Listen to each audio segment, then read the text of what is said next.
Hi friends, ഏവർക്കും സിറാജ് നിലമ്പൂർ വ്ളോഗ്സിൻ്റെ മറ്റൊരു വീഡിയോയിലേക്ക് സ്വാഗതം. ഇന്നത്തെ വീഡിയോ ഞാൻ നിങ്ങൾക്ക് കാണിച്ചു തരുന്നത് തിരുവനന്തപുരം ജില്ലയിലെ പ്രധാനപ്പെട്ട 3 ഡാമുകളാണ്. Aruvikkara dam, Peppara dam, Neyyar dam.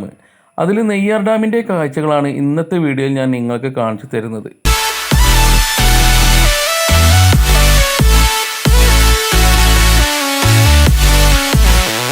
കൂടുതൽ കാഴ്ചകളൊക്കെ നേരിട്ട് തന്നെ കാണിച്ചു തരാം, പോന്നോളൂ.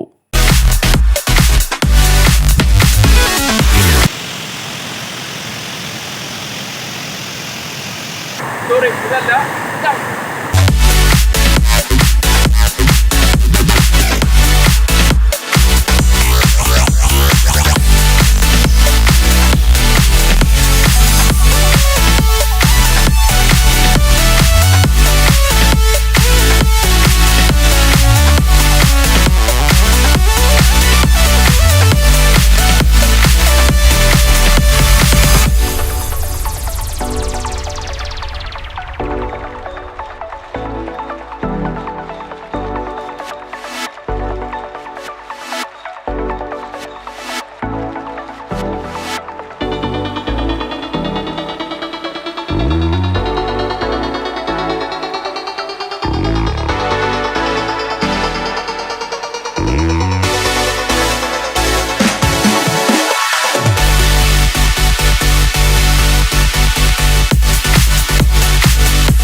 ഡാമിന്റെ കാഴ്ചകളാണ് ഇന്നത്തെ വീഡിയോ നിങ്ങൾക്ക് കാണിച്ചു തരുന്നത്. വീഡിയോ ഇഷ്ടമായെങ്കിൽ ലൈക്ക് അടിക്കുക, ഷെയർ ചെയ്യുക. അപ്പോൾ മറ്റൊരു വീഡിയോയുമായി കാണുന്നതുവരെ ഏവർക്കും ഗുഡ് ബൈ.